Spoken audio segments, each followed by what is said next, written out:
औज़ुबिल्लाहिमिनश्शैतानिर्रजीम बिस्मिल्लाहिर्रहमानिर्रहीम इय्याका नअबुदु व इय्याका नस्तईन।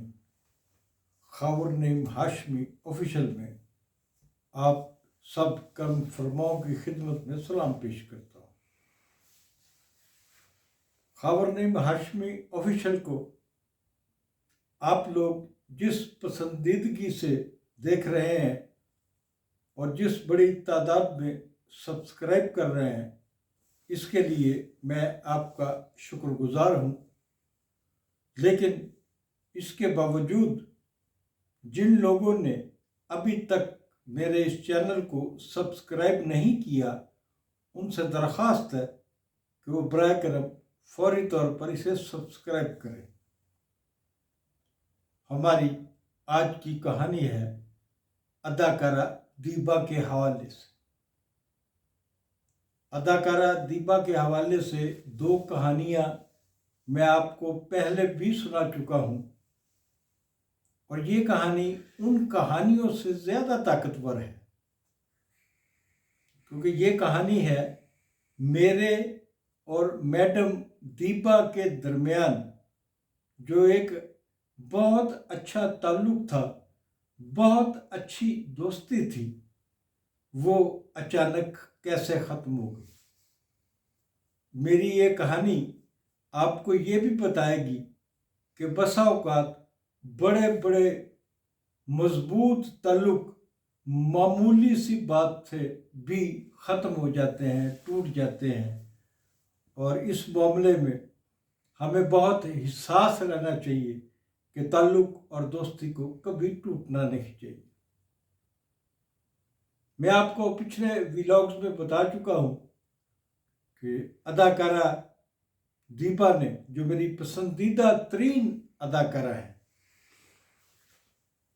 पसंदीदा तरीन, इसका ये मतलब नहीं है कि मुझे दूसरी एक्ट्रेसें अच्छी नहीं लगती। मुझे तमाम पाकिस्तान की जितनी भी फीमेल एक्ट्रेसेस हैं, मैं उनका एहतराम करता हूँ, उनकी फिल्में देखता हूँ, बार बार देखता हूँ, उनको चाहता हूँ, पसंद करता हूँ। मिसाल के तौर पे कि ज़ेबा बेगम का मैं बहुत बड़ा बंदा हूँ। मैंने अदाकारा अंजुमन के बारे में भी ऐसे ही उल्टे सीधे 2-3 प्रोग्राम किए हैं। मैं अदाकारा अंजुमन की फिल्में भी देखता रहा हूँ और मेरा ख्याल है कि अंजुमन की बहुत कम कोई 2-4 फिल्में होंगी जो मैंने ना देखी हूँ। मैंने आसिया की फिल्में भी देखी हैं। मुझे साइमा बहुत पसंद है। साइमा बहुत मैच्योर है और मैच्योर एज में भी अब उन्होंने जो टीवी पे परफॉर्मेंस देती हैं या उन्होंनी हाल ही में जो 1-2 फिल्में आई हैं, उनमें उनकी अदाकारी अरूज पर है और पता चलता है कि पाकिस्तान में किस किस पाए की और मजबूत एक्ट्रेसेस मौजूद हैं। लेकिन हमारी आज की कहानी का उन्वान है अदाकारा दीबा से मेरे ताल्लुक़, अच्छे ताल्लुक़, एक अच्छी दोस्ती कैसे मामूली सी बात पे टूट जाती है। टूटती नहीं, मैं खुद ख़त्म कर लेता हूँ शर्मिंदगी के बायस। अब आते हैं कहानी की तरफ। मैं रोज़नामा जंग रावलपिंडी में चीफ न्यूज़ एडिटर के तौर पे काम कर रहा था और मेरा और अदाकारा दीबा का जो राब्ता है, ताल्लुक़ है, वो तसलसल के साथ जारी था। हम दोनों एक दूसरे की खैरियत पूछा करते थे। एक दिन दीबा बेगम ने कहा उन्हें इस्लामाबाद में एक ज़रूरी काम है किसी सरकारी महकमे में। तो उन्होंने मुझसे कहा कि ख़ावर आप भी मेरे साथ चलिएगा। मैंने कहा कि मैडम मैं ज़रूर आपके साथ जाऊंगा। होता ये है कि 2 दिन के बाद अदाकारा दीपा ने इस्लामाबाद पहुंचना होता है, और 2 दिन पहले, उनके इस्लामाबाद पहुंचने से 2 दिन पहले मैं लाहौर आ जाता हूं, ये सोच के कि कल मैंने वापस चले जाना है, तो मेरी उनसे मुलाकात हो जाएगी दीपा बेगम से। अगले दिन मैं वापस रावलपिंडी इस्लामाबाद ना जा सका। तीसरे दिन दीपा बेगम ने आना था। सुबह सुबह मेरे पास एक ड्राइवर हुआ करता था जो मुझे मसूद बारी साहब ने, बारी अलीग के बेटे ने दिया था। वो ड्राइवर मेरे पास मुस्तकिल था। मेरा लाहौर आना जाना जितने भी चक्कर लगते थे, शेराड गाड़ी मेरे पास मौजूद थी, लेकिन वो नई गाड़ी नहीं थी, वो यूज्ड कार मैंने खरीदी थी।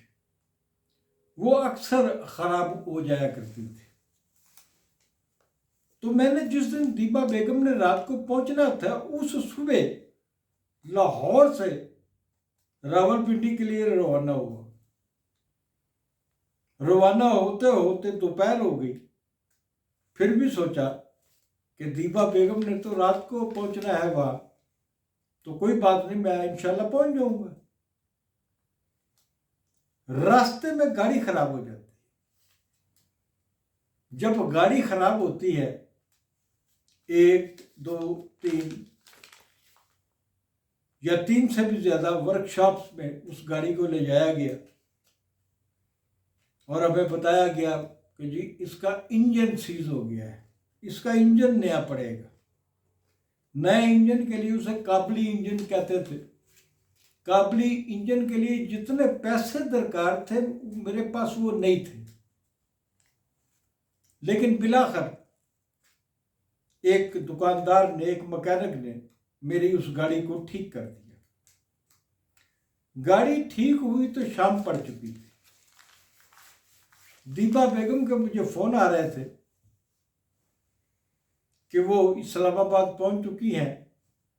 उन्होंने जिस होटल में कमरा बुक कराया था, वहां उन्होंने मेरे लिए भी एक अलग कमरा बुक करा रखा था कि मैं आऊँगा और सुबह उनके साथ जो उनको काम था वहाँ, उसके लिए मैं उनके साथ जाऊँगा। लेकिन बदकिस्मती मेरी कि मुझे गाड़ी खराब होने के बायस रावलपिंडी पहुंचते ही दिन चढ़ गया और मैं सारे दिन का जागा हुआ था, थका हुआ था। मैं रेस्ट हाउस में वहाँ रहता था, वहाँ मैंने कहा कुछ देर रेस्ट कर लीजिए, लेकिन मैं सो गया। टाइम गुजर गया। दीपा बेगम फोन कर कर के थक गई, मैं सोया हुआ था। जब मैं सोकर उठा तो दीपा बेगम की कई मिस कॉल्स थी जो मैं अटेंड नहीं कर सका था। मेरा शर्मिंदगी का ये आलम था कि मैंने दीपा बेगम को जवाबी कॉल भी नहीं की। दीपा बेगम अपने काम से अकेली चली गई होंगी, पता नहीं उनका काम हुआ होगा या नहीं हुआ होगा, लेकिन वो जो शर्मिंदगी मेरे दिलो दिमाग में छाई थी, दीपा बेगम के साथ मुलाकात की कमिटमेंट पूरी ना होने की वजह से, वो शर्मिंदगी आज तक बरकरार है। और वो ताल्लुक जो इंतहाई मोहब्बत अमेज था, इंतहाई खूबसूरत एक ताल्लुक था, वो एक तरफा तौर पे मुझे तोड़ना पड़ा एक छोटी सी गलती के बायस, मेरी गाड़ी खराब हो जाने के बायस, मेरे थक जाने के बायस, मेरे सो जाने के बायस, मेरे इस्लामाबाद बर वक्त ना पहुंचने के बायस। दीपा बेगम, मैं आज ये कहानी लोगों को सुना रहा हूँ। मेरे दिल में आपके लिए बहुत इज्जत है, बहुत एहतराम है। और मैं नादम हूँ कि मैं उस दिन आपसे किया हुआ वादा पूरा ना कर सका। तो नाजरीन, ये थी आज की कहानी। जाते जाते फिर गुजारिश करूँगा, खावर नईम हाशमी ऑफिशियल को सब्सक्राइब करना मत भूलिएगा। शुक्रिया। खुदा हाफिज़।